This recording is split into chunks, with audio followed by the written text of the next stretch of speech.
Itu ya, saya rasa sudah cukup, sudah jam 10. Nggak sadar sudah lama sekali.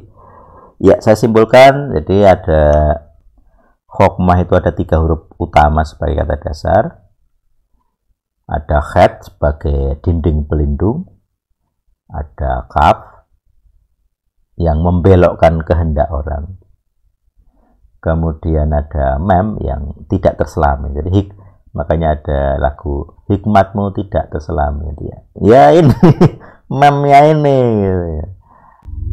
Itu, nah terus itu harus diketahui, berarti harus belajar.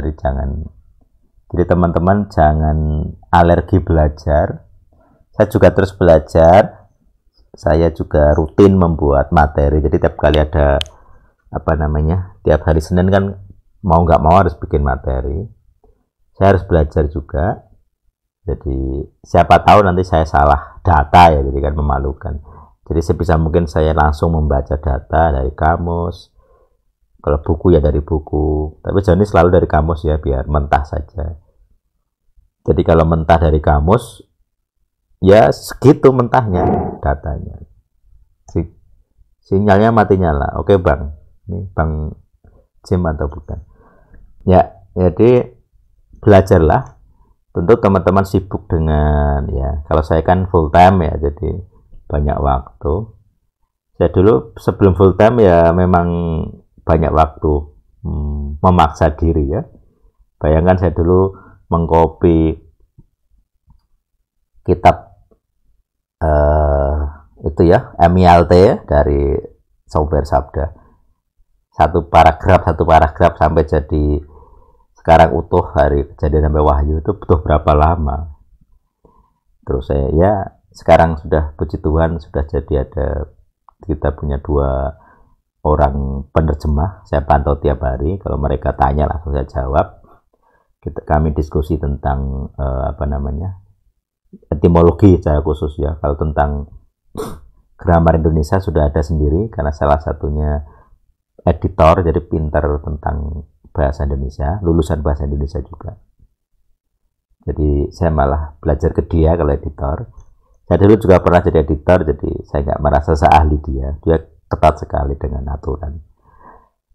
Karena saya juga bukan lulusan bahasa Indonesia ya, jadi mau nggak mau itu ada ilmunya berbeda. Tapi acuan saya adalah saya berusaha mempertahankan konsonan seperti ini supaya jelas. Jadi hokmah itu orang ngerti, oh sumbernya dari khat, dari kaf, dari mem. Jadi seandainya tidak belajar Ibrani pun membaca terjemahan ET ngerti, oh ada khat, ada kaf, ada mem. Jadi orang langsung ngerti. Jadi kalau mengajar dengan terjemahan saja itu sudah cukup.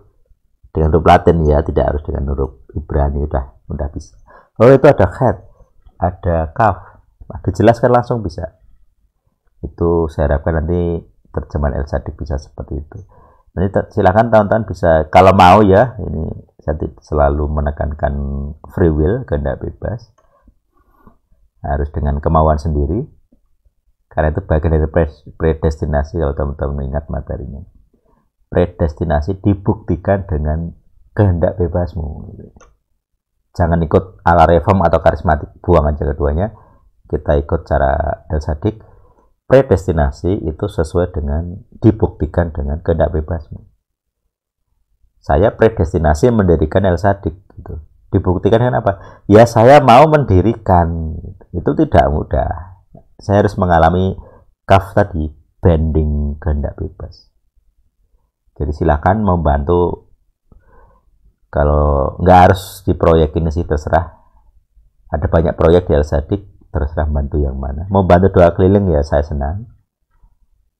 Beberapa sudah doa keliling sendiri. Yang jelas adalah untuk diri sendiri saya harapkan teman-teman pengakuan dosa sendiri ya. Kalau perlu bantuan ya bisa dengan saya.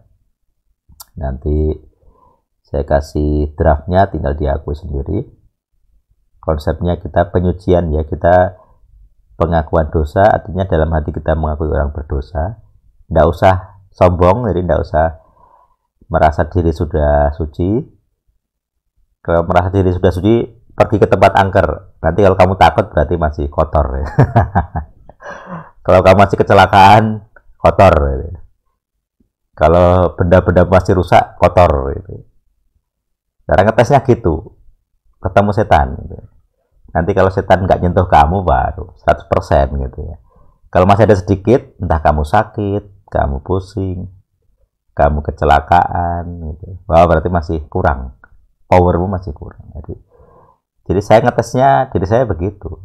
Jadi salah satu manfaat doa keliling saya itu ya diuji gitu ya, ketemu setan gitu. Tembus enggak? Kalau nggak tembus ya kan nyantai gitu ya. Makanya banyak orang tanya tentang doa puasa. Loh, saya nggak pernah doa puasa. Kalau saya main pasien ya nggak pernah doa puasa, nggak perlu rapalan khusus. Berangkat aja. Langsung on the spot. Mas ada ini, langsung berangkat. Tidak usah bertanya Tuhan, kehendak Tuhan atau bukan. Tidak usah doa puasa. Kesuwen. Detik itu juga harus berangkat gitu ya. Seringkali lewat online ya. Mas doa puasa kapan? Tiba-tiba orang WA. Tidak ada kesempatan. Jadi itu hanya bentuk saja doa puasa. Kenapa Yesus bilang ada murid tidak bisa usir setan karena doa dan puasa? Karena lemah kan. Yang jadi masalah kan lemah imannya. Lemah imanmu. Hanya bisa diusir dengan doa puasa. Jadi harapannya dengan doa puasa orang itu bertambah imannya. Lah kalau doa puasa nggak bertambah imannya kan sia-sia. Wis keluwen, kena mah, nggak ada powernya kan rugi. Wis jasmaninya menderita, rohnya juga menderita. Makanya di El Sadik saya lebih suka jasmanimu nggak usah menderita, rohmu juga berkemenangan. Kan enak toh? Jangan menganut teologi penderitaannya reform.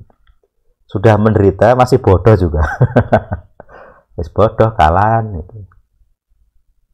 Ya, itu bagian dari hikmah, itu yang melandasi semua ajaran El Sadik sebenarnya. Jadi kalau nggak ada hikmah, nggak ada berhasil, nggak ada haramnya ya. Sulit sekali. Termasuk banyak karunia. Kalau nggak bisa membedakan roh, gimana membedakan roh? Kalau saya bilang ngajarin tentang anjing babi, orang sudah stres. Orang Kristen mengajar kok kasar. Yesusmu ya seperti itu. Kamu terima Yesus kok kamu nolak saya. Berarti kamu nolak Yesus sebenarnya. Tak omongnya ada ayatnya kok. Kisah perempuan Sirofenisia. Itu makanya apa ya? Kalau nggak ada hikmah sulit sekali. Itu karunia iya, tapi juga sebisa mungkin kita belajar. Cara berhikmat itu ada. Salome itu ketika menulis Amsal itu kan bagaimana kita berhikmat. Jadi kalau tanya bagaimana belajar hikmat, baca kitab Amsal, gitu. Salah satu caranya itu.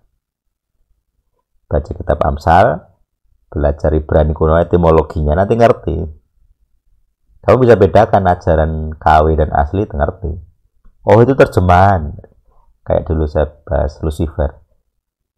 Lucifer itu gelar Yesus. Orang stres, bingung. Ketika ada orang Katolik dalam liturginya membahas Lucifer, orang bingung menuduh Katolik sesat. Sing goblok iki kowe gitu. Kenapa Katolik menyebut Lucifer untuk Yesus? Lah memang begitu di dalam Vulgata itu begitu. Vulgata itu nyebutnya Lucifer, bintang terang. Itu enggak hanya gelar halal bin sahar untuk setan, Yesus juga punya gelar itu. Akulah bintang timur yang gilang gemilang, itu di LAI ada. Makanya belajar itu ya sekalian gitu, yang pinter gitu ya. Bukan setengah-setengah. Jadi ketemu data langsung wah, padahal itu biasa aja. Gara-gara KJV saja yang salah. Jadi dia membuat Lucifer itu sebagai nama setan, ngambil dari Vulgata. Tapi nggak semua kata Lucifer diambil, hanya yang nama setan, nama yang itu ya, yang Raja Tirus ya. Yang lain tidak. Jadi orang nggak ngerti bahwa di kitab PP juga ada kata Lucifer. Ngertinya tuh nama setan, masuk ke film-film Hollywood sekarang ya. Jadi kalau belajar itu sekalian mentok sampai otakmu bocor. Sampai otakmu kopior gitu ya. Ya rong kopior ya rong pinter gitu ya. Sampai gila kalau perlu ya. Nah, semoga tidak sampai gila sih. Itu cook saya saja, kalian jangan. Oke, gitu aja. Udah jam 10 lebih 03. Ya, saya ucapkan berkat ini ya, rohanim ya.